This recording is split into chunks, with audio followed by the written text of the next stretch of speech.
বনের এক প্রান্তে শান্তিতে বসবাস করত ছুটকি নামের এক ছাগলছানা এবং তার মা। আজ তারা দুজন মিলে বনের কচি ঘাস খেতে যাওয়ার পরিকল্পনা করছে, কিন্তু তারা জানতো না বিপদের কোনো নির্দিষ্ট সময় থাকে না। মা, চলো না আজ নদীর ধারের ওই সবুজ মাঠটায় ঘাস খেতে যাই। ওখানকার ঘাসগুলো নাকি খুব মিষ্টি। হ্যাঁ রে মা, চল। তবে সাবধানে থাকতে হবে, বনের পরিবেশ কখন কেমন হয় বলা যায় না।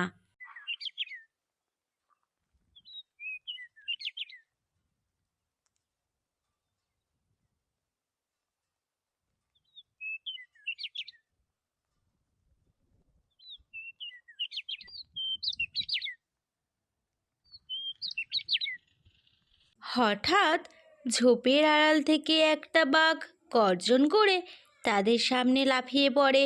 ওরে বাবা রে, বাঘ! আমি আর এক মুহূর্ত এখানে দাঁড়াবো না। ছুটকি, তুই তোর ব্যবস্থা কর, আমি চললাম। ছুটকির মা ছুটকিকে একা রেখে এক ছুটে বনের অন্যদিকে পালিয়ে যায়। মা, তুমি আমাকে একা ফেলে চলে গেলে। মা, তুমি কোথায়? এদিকে বাঘটি ছুটকিকে আক্রমণ না করে অবাক হয়ে দাঁড়িয়ে আছে। এ কি অদ্ভুত কাণ্ড! একটা মা তার নিজের বাচ্চাকে এভাবে বিপদের মুখে ফেলে পালিয়ে গেল। শিকার তো আমি কতই করেছি, কিন্তু এমন স্বার্থপর মা তো কখনো দেখিনি। বাঘ মশাই, আপনি আমাকে মেরে ফেলুন।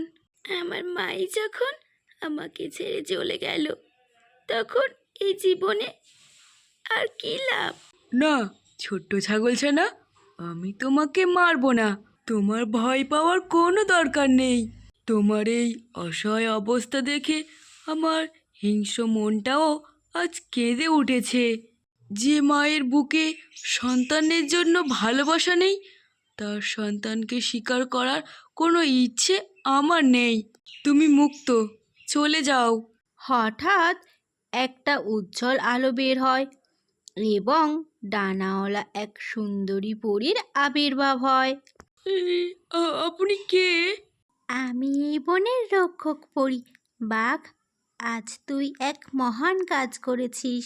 তোর মনের ভিতরের এই করুণা দেখে আমি খুবই খুশি হয়েছি, কিন্তু এই বনের আজ এক বড় অন্যায় হয়েছে। একটি মা তার সন্তানকে ত্যাগ করেছে। পরী দিদি, আমি এখন কোথায় যাব? আমার তো আর কেউ নেই। বনের পথে ছুটকি একা একা কাঁদছে এবং অন্যদের কাছে সাহায্য চাইছে। হাতি ভাই, আমার মা আমাকে ফেলে পালিয়েছে। বাঘ মামা আমাকে দয়া করে ছেড়ে দিয়েছে, কিন্তু আমি বড্ড একা। দয়া করে আমাকে একটু আশ্রয় দিন। আমার যে একা একা খুব ভয় করছে। আমি তোর কষ্ট বুঝছি, ছোট ছাগল, কিন্তু যার নিজের মাই তাকে ফেলে পালায়, তাকে আশ্রয় দিলে বনের নিয়ম ভেঙে যাবে। হিংস্র পশুদের হাত থেকে তোকে রক্ষা করার ঝামেলা আমি নিতে পারবো না। আমাকে ক্ষমা কর। আমি এখন একে একে কোথায় যাই? কেউ যে আমাকে সাহায্য করছে না। মা, তুমি কোথায়? হরিণ মাসি, ও হরিণ মাসি, আমাকে একটু সাহায্য করো না। আমাকে আমার মা ছেড়ে চলে গেছে। আমার একা খুব ভয় করছে মাসি। তুমি তো একজন মা, আমাকে একটু আশ্রয় দেবে গো। দুঃখিত, আমি ছোট্ট বাচ্চা। বনের নিয়ম আলাদা। নিজের সন্তানকে ফেলে যে মা পালায়, তার সন্তানের কপালে দুঃখই থাকে। আমরা কেউ তোমাকে সাহায্য করতে পারবো না। কারোর কাছে সাহায্য না পেয়ে অবশেষে ছুটকি বনের রাজার কাছে যায়। হা হা হা!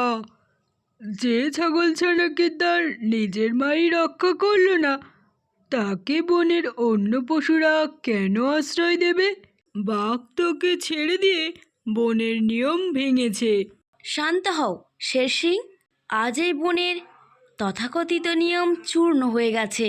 বনের সবচেয়ে হিংস্র প্রাণী চিতাবাঘ যা বুঝতে পেরেছে, বনের রাজা হয়ে তুমি আর অন্য পশুরা তা বুঝতে পারোনি। তোমরা সবাই আজ মায়া ও মমতা হারিয়ে পাথর হয়ে গেছো। পরিমাতা, আমাদের ভুল হয়েছে, কিন্তু এখন আমাদের কি করা উচিত? এই ছাগলছানার নিঃস্বার্থ মন আর দুঃখ এই বনের ভাগ্য পরিবর্তন করতে পারে। যদি ছুটকি সবাইকে ক্ষমা করে দেয়, তবেই এই বনে আবারও শান্তি ফিরবে। ছুটকির মাও সেখানে ছিল। রাধা, আমাকে ক্ষমা করে দে রে।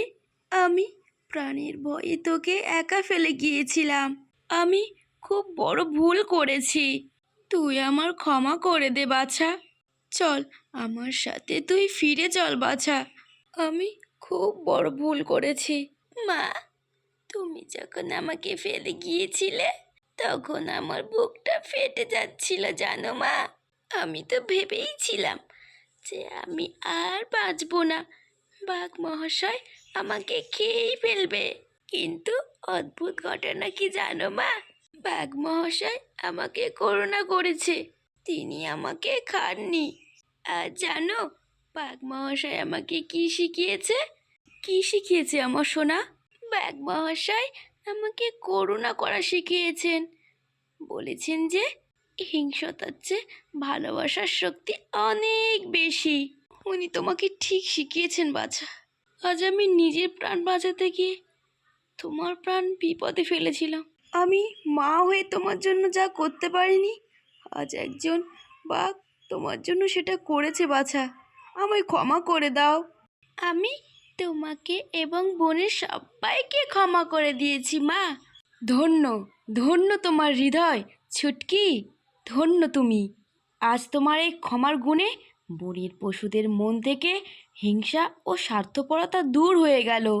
আজ থেকে এই বনে কোনো মা তার সন্তানকে ত্যাগ করবে না, আর কোনো শক্তিশালী প্রাণী দুর্বলকে আঘাতও করবে না। এবার থেকে জঙ্গলে শুধু শান্তি আর শান্তি, সবাই মিলে মিশে বসবাস করবে। আজ থেকে ছুটকেই হবে আমাদের বনের প্রতীক। আমরা সবাই একে অপরকে সাহায্য করব এবং ভালোবাসায় জুড়িয়ে রাখব।